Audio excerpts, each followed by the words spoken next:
Ito guys, ang Realme 11. Actually, dalawa yung pag-uusapan natin ngayon. Ito at ang Realme Buds T300. Pag-uusapan natin yung performance ng dalawang ito, especially dito sa Realme 11, no? Kumusta yung kanyang overall performance, kumusta yung kanyang display, okay ba? And of course, yung kanyang camera. Tara, pag-usapan natin to, kaya wag na natin patagalin pa. Let's do this!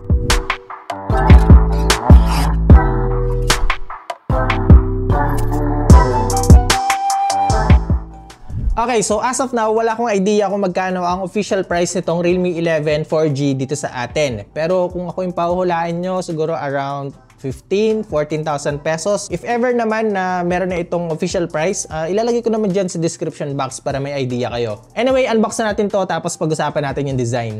Okay, so ganito yung itsura ng box nitong Realme 11. Now, pagbukas natin dito, makikita na natin agad itong maliit na cardboard box na may lamang quick start guide and yung kanyang warranty card. Andito na rin yung kanyang ejector tool and yes, meron tayong libreng clear jelly case. After nito, makikita na natin yung unit na nakabalot pa ng plastic. Then sa pinakailalim, dito na natin makikita yung kanyang 67 watts na SuperVOOC charger and of course yung kanyang USB-A to USB Type-C na charging cable. And basically, yun na yung laman ng box. And here's it guys, ang Realme 11 4G. You know? So, gaya ng ibang mga mid-range smartphones ngayon, almost mga box type yung mga nilalabas nila, no? Mga soft edge and then pure na flat yung design. Meron tayong dalawang kulay para dito sa Realme 11. Meron tayong black, ito yung medyo stealthy look, and then meron din tayong color gold. May pagkakaiba rin sa design or effect nila sa back panel. Itong black kasi guys, para siyang ano lang parang matte finish siya na may pagka sandpaper yung dating. Yung gold naman meron siyang S pattern sa likod na kapag tumatama sa ilaw, nakikita natin yung effect na yon. And I think ano yata yun glossy finish siya. So meron tayong dalawang option, no? Either kunin natin itong black na matte finish or yung gold na glossy finish. Na-appreciate ko din pala yung pagkaka-design ng camera module dito, no? And based kay Realme, yung concept na pinagkuhanan nila dito ay para siyang premium luxury na watch, no? And as you can see, meron siyang mga parang diamond pattern sa sides. Doon nila nakuha yon. Tapos kung mapapansin nyo, hindi siya katulad ng design ng Realme 11 Pro and 11 Pro Plus, no, na nasa gitna yung camera module. Ito medyo tinabingin nila ng konti. Para sa akin guys, sariling opinion ko lang naman ito, na sana ginitna na lang nila yung camera module na parang, alam nyo yun, parang almost identical silang tatlo. And para sa akin, parang mas maganda siya nakikita pag ganun. Anyway guys, dito sa left side dito, makikita natin yung kanyang SIM tray. And good news, kasi naka triple card slot tayo dito. Meaning, pwede tayong gumamit ng dalawang nano SIM card at isang up to 1 terabyte na micro SD card. Sa upper part, andito yung kanyang noise cancelling mic. And then sa right side naman guys, andito yung kanyang volume keys and yung kanyang power button. At ito na rin yung kanyang fingerprint scanner. Wala naman ako nakitang problema sa side-mounted fingerprint scanner nito. Responsive siya. Though medyo may konting delay lang kapag nag-open yung screen kasi may konting animation siya. And then okay din pala yung placement nito. Saktong-sakto lang na kahit nagamitin natin siya ng isang kamay lang, maaabot naman natin siya ng maayos. And then dito sa pinakababa, okay, another good news, meron pa rin itong headphone jack. Andito yung kanyang main microphone, USB Type-C for charging, and yung kanyang loudspeaker. Now, isa sa kailangan niyong tandaan, naka-single firing speaker lang tayo dito. And then, medyo nakukulangan din talaga ako sa bass. Kumbaga, parang focus nila yung mid and vocals, no? Pag nanonood tayo or nakikinig tayo ng mga solemn music, pwedeng-pwede na. Eto guys, para may idea kayo, parinig ko na lang sa inyo.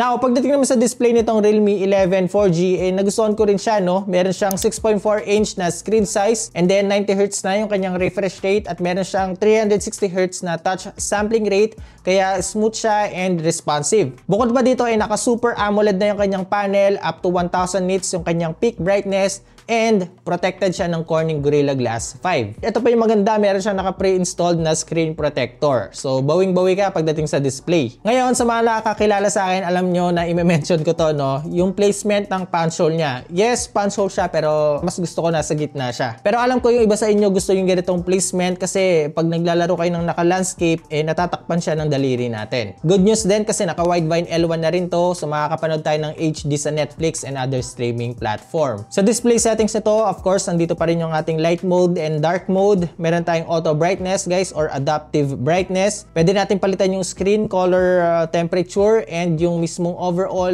na kulay ng display to vivid or matingkad na kulay. Pwede natin siya ilagay sa natural, cinematic, or brilliant. And then, pwede rin natin palitan yung color temperature nito sa medyo bluish or medyo warm na kulay. Meron din itong tinatawag na video color boost kung saan ini-enhance pa niya yung image sa display or ginagawa niyang HDR yung display ng Realme 11. Okay yung feature na yon, lalo na kung mahilig talaga kayong manood. Now, dito sa screen refresh rate settings, meron tayong high or pwede natin siyang ilagay sa 90Hz or standard 60Hz or sa auto select or kumbaga parang adaptive refresh rate sa nun. Nagbabago-bago yung refresh rate depende sa ginagawa natin sa phone. Hayaan lang natin siya sa auto select kung gusto natin mas makatipid pa sa battery. Overall guys, wala akong masabi sa display nitong Realme 11 4G. Okay na okay siya and very smooth siya. Hindi ko siya nakitaan ng lag. Now, eto na. Pagdating naman sa kanyang performance, kumusta naman siya? Okay ba siya pang gaming? Pag-usapan natin. Yung chipset na pinili nila para dito guys ay yung MediaTek Helio G99, isang gaming processor yon. Meron itong 8GB of RAM plus additional na up to 8GB na dynamic RAM. And then 256 yung kanyang internal storage. And again, expandable siya up to 1TB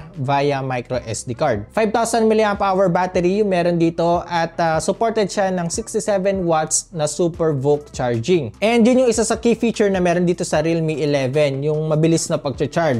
And yes, around 45 or 50 minutes lang guys, from 0 to 100%, mafu-full charge na itong phone. Yes, ganun siya kabilis. And then combination siya ng malaking battery na 5,000 mAh capacity. Magagamit mo siya ng maghapon or pwede pa nga siya hanggang 2 araw, depende sa usage. Pero yun nga, solid combo rin siya. Matagal mo siyang magagamit and then mabilis din siyang mag-charge. Yung OS nito guys, naka Realme UI 4.0 na siya based on Android 13. And as you can see, hindi ko in-install lahat ng nakikita nyo ngayon dyan guys. Lahat ng mga games na yan, lahat ng mga other apps na hindi ko talaga ginagamit. Out of the box, pag sinetup nyo itong Realme 11, ganito yung makikita nyo. Marami siyang bloatware, no guys.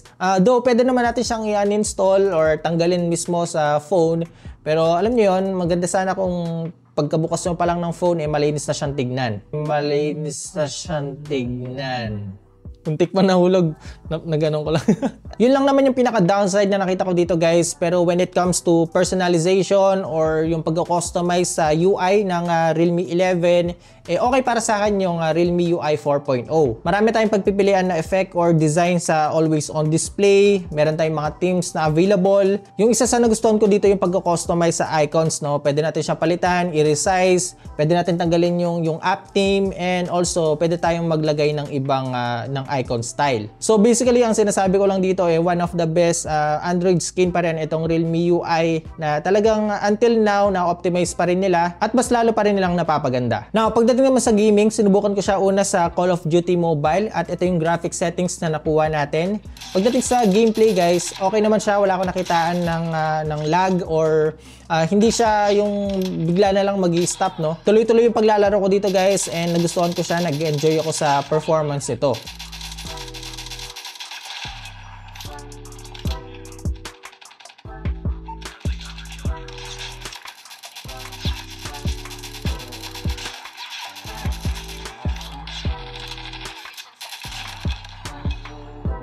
Ngayon, kung pure Mobile Legends lang yung ilalaro mo dito, talagang okay na okay itong Realme 11. Wala akong nakitang problema sa network, mababa yung ping niya, kulay green mula umpisa hanggang matapos. Okay yung na-render nitong graphics at wala akong nakitang problema sa mga clash. So, overall guys, smooth siya from start to end.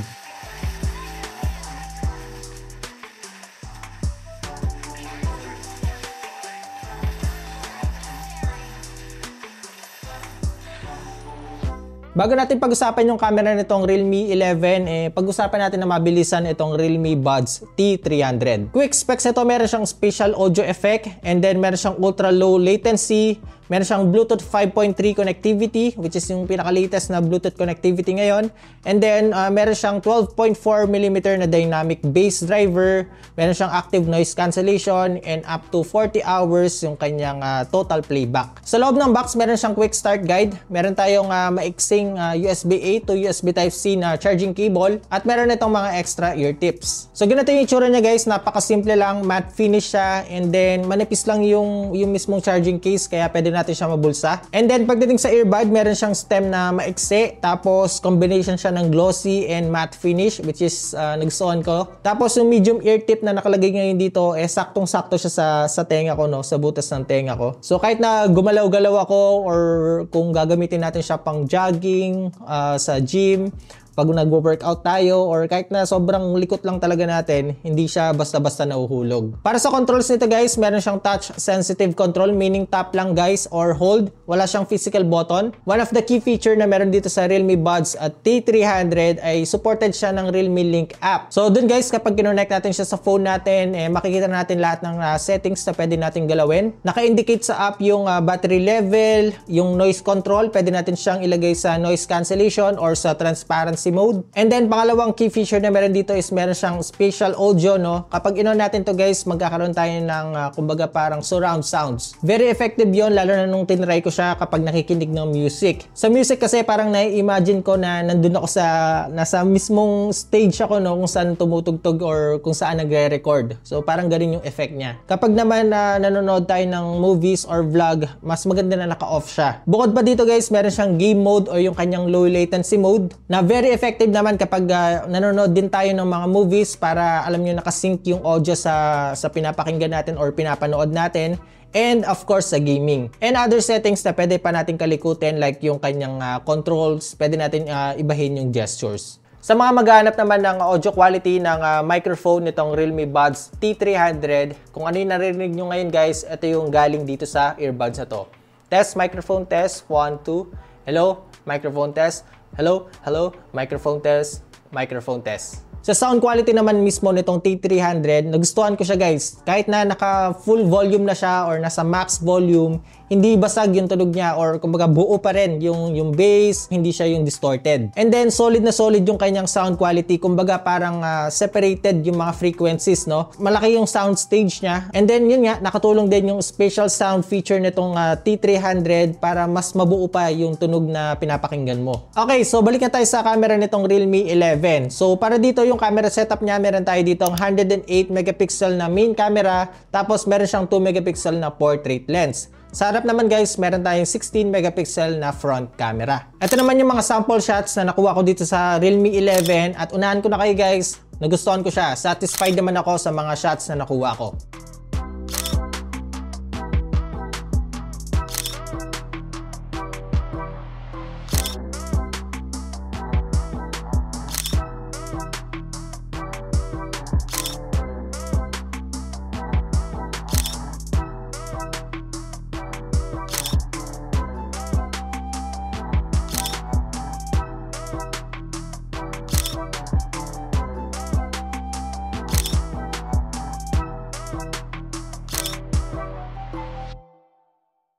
Ganito naman yung sample video recording sa main camera nitong Realme 11.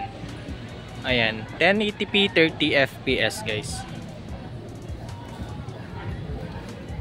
Zoom, pwede natin siyang ma-zoom pala, no? So hanggang times 10. Ayan. Tapos ito yung default. Tingnan natin yung autofocus niya.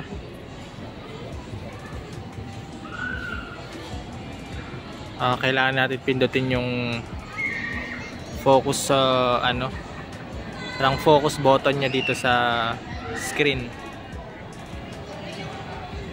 Ayan. Ito naman yung sa front camera niya guys. Same format, 1080p 30fps.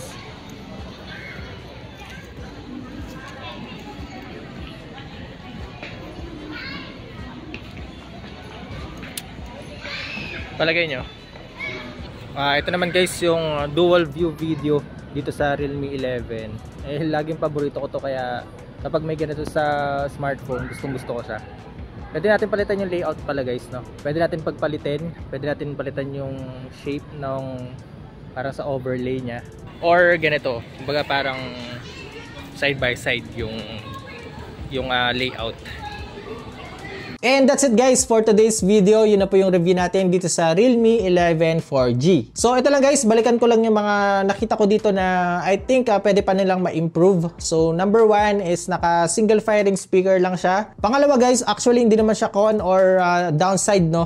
More on nasa sa'yo lang kung anong gusto nyo. Pero yun nga, para sa akin guys, gusto ko yung punch hole nasa gitna. And also yung camera module pala, mas okay para sa akin para sa akin nasa gitna yung camera module nito. And lastly, yung pinaka hindi ko lang talaga nagustuhan ay yung mga bloatware na meron dito sa Realme 11 na out of the box pagka setup nyo, boom, bubungad sa inyo yung napakaraming apps na yun nga, hindi naman talaga siya natin ginagamit. Bukod sa mga yun guys, wala na akong masabi dito sa Realme 11, no? As in, nagustuhan ko yung kanyang display, combination ng smoothness, ng responsiveness, at syempre yung kanyang Super AMOLED panel. Pangalawa, nagustuhan ko dito yung kanyang 67 watts na Super VOOC charging.